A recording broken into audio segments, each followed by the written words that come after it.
Don't let the media fool you. This was a close game until it was not. The Timberwolves were actually winning at halftime. They were up 23-20 after the first quarter.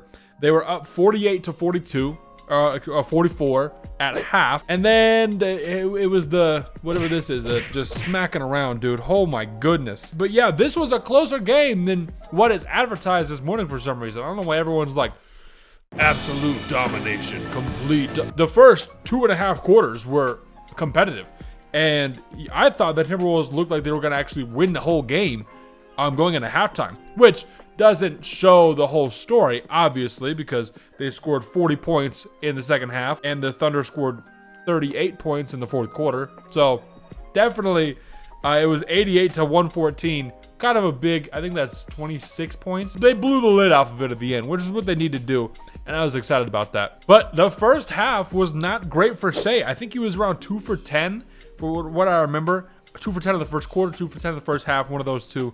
And Julius Randle had just a big first half. I mean, 4 or 5 3-pointers. I think he ended up finishing 9 for 13 on the game. Yeah, this was a closer game in the first half, and now it's time for me to be able to take out the trash. I gotta take out the trash for this Timberwolves team, bro. The bench shot 5 for 29 from 3. The bench, 4 guys. One of those guys shot 1 3-pointer. The rest of those 3 shot 28 3-pointers. Like, what the heck? Dante DiVincenzo, why are you shooting 13 3-pointers, bro? What the, like, whoever, watch this, ready? Whoever gave you one of those needs to turn it to one of those. It's as simple as that. I mean, I don't know why you're shooting. Oh, sorry, you shot 12. 3 for 12. What the freak are you doing? Naz Reid, you got your own towel. You're doing pretty good for yourself. Might get some money this summer. 0 for 7 from 3. I'm not surprised as like they missed so many, but like, why are 3 bench guys attempting 28 3-pointers? Crazy. Naz Reid also didn't score until the fourth quarter. No points until the fourth quarter. It was a bucket and 2 free throws. Rudy Gobert, you had 2 points and 3 rebounds. We were gassing you up, bro, after that 2020 game. You closed the Lakers out. Boom. Man, that's why he's a 4-time DPOY. Look at his paint presence. Look at how he is on offensive glass. Man, just rim running. He's such a great player, man. Holy crap. 2 points, 3 rebounds. But overall, as a team, you guys did not do what you needed to do. You didn't look like the team that was going to come in and apply pressure, especially in the second half. First half, you did that. You were winning at halftime. That's all you could do in a game 1 in a Western Conference final. You're leading at halftime as the away team. You're doing pretty dang good, I'd say. But you had 22 personal fouls, 17 turnovers, and you shot 15 for 51 from 3. That is 29% from 3. Why are we shooting 51 threes? And once again, why is the bench shooting 28 of those threes? From 3 dudes. That's crazy. So, I know Ant got hurt, and it kind of just wasn't the same after that. Ant didn't even score in the fourth quarter. Ant, big fella, you gotta produce in the fourth quarter, dude. You needed to. Now, is this game absolutely like chalked up the whole series? No. At this point, you got to go home. Like, game 2, if you can win game 2, that would be huge. But you got to win both games at home, because you could make this a 2-2 coming back to OKC, and then it's a 1-1-1 after that, and we could be going to 7. In order to do that, you got to win at home first. What's funny about this game is I keep talking about the first half, really good. I was like, dang, I loved what the Timberwolves were doing with their defense, locking it up. Shea was not doing too good. He wasn't getting to the free throw line in the first half a whole time. If the rest of the team actually played decent and didn't shoot 29% from 3, this Julius Randle game goes down as like a legacy game, because they might steal this game 1 if everyone continues to do. If like Naz Reid scores more than 4 points, if Gobert scores more than 2 points. Randle and Ant were the only 2 who scored in double figures.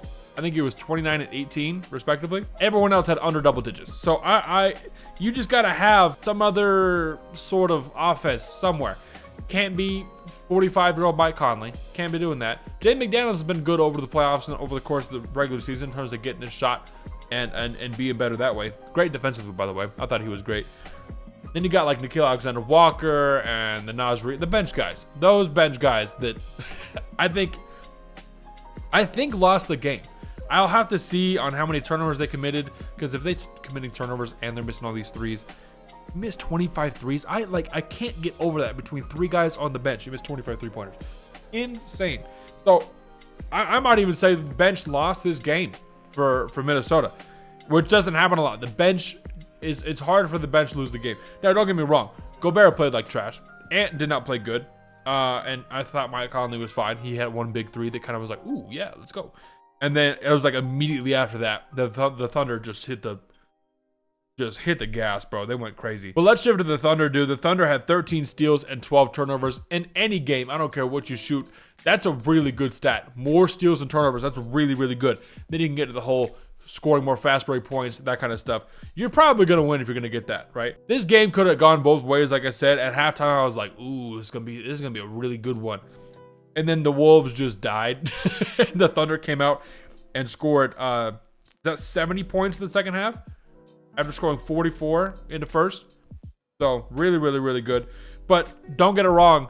I'm not going to let Shea just get out the hook, by the way. 10 for 27. 11 for 14 from free throw. We'll talk about that in a sec. Maybe we'll have a free throw merchant discussion. 0 for 4 from 3. Yeah, 10 for 27 is not good. After starting 2 for 12, I believe in the first half or the first quarter. I can't remember what it was. Just was not getting stuff to fall and wasn't taking great shots. He was one of these.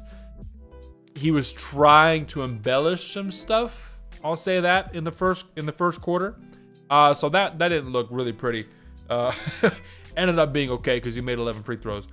But overall, the Thunder played great. Chet Holmgren, I remember in the first quarter, right as the game was starting, I was like, I'm interested to see how many years it's going to take for Chet to kind of get up to Rudy level in terms of like paint dominance and performance, because Wemby's already surpassed Gobert, and Gobert is kind of the standard where it's like big guy. I mean, 4 DPO wise, says enough for itself. But I was like, I want to see how good Chet is, and if this game that he can really deter people from coming to the paint.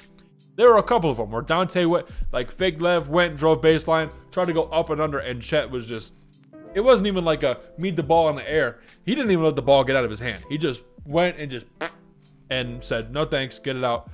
I thought that was great.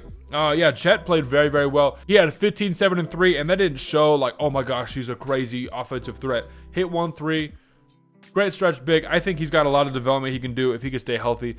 I don't think that's a main problem for him because the one season he was healthy, all the way, he played 82 games straight. So, and the playoffs. So, shout out Chet. Chet was a great second option here, able to get the ball and just kind of do some stuff in the mid-range and on the fast break specifically. He'd get a steal or an offensive rebound and kind of push the same pace and just move. So, when Shea doesn't have the greatest game, he shoots 35% from the field, 0 for 4 from 3. Have some other people step up. And they had Kenrich Williams come in and step up. They had Isaiah Joe hit some shots. Lou Dort didn't do a whole ton on offense, but defensively, they were all over the place. This defense was smothering. That's how you get a team from winning in halftime to coming out in a half and scoring 40 points in a half. Is playing great D. So they really, really did good. All in all for the Timberwolves, man, like I said, you got to go home court and defend. If you can steal game 2, then we got a freaking series on our hands. But you cannot do this. You just got to have an average game. But you can't ask Julius Randle to be like, just pop the freak off in the first quarter again. And you got to do something. Everyone's got to have double digits here and there. Bench, you can't do. Like I said, no green light for you, bench. I'm going to bench the bench. Frick. Holy crap. That was insane. But yeah, don't drop one at home, because if you drop one at home, it might be 3-1 going back to OKC for a game 5, and you might just get chalked right there. So this series could go a lot of ways. Game 2 is going to tell us a lot. Game 1 told us already a lot, but Game 2 is going to capitalize off what Game 1 said, and then we're going to see how 3, 4, maybe 5, 6, maybe 7. This could go 5, 7. I said 6 just because I think Minnesota's going to do a good job at holding out at home. If they can win 2 games at home, it's gonna get nasty. It's gonna get 2-2 back to OKC. It's gonna be really fun. Got a lot of content coming out this week. As always, shorts popping off. Appreciate the love and support for y'all. From y'all, it's been dope. Trying to hit 10K by July. So if you like this video and you're new, sub up. You already know what to do. That's all I got for today. We out.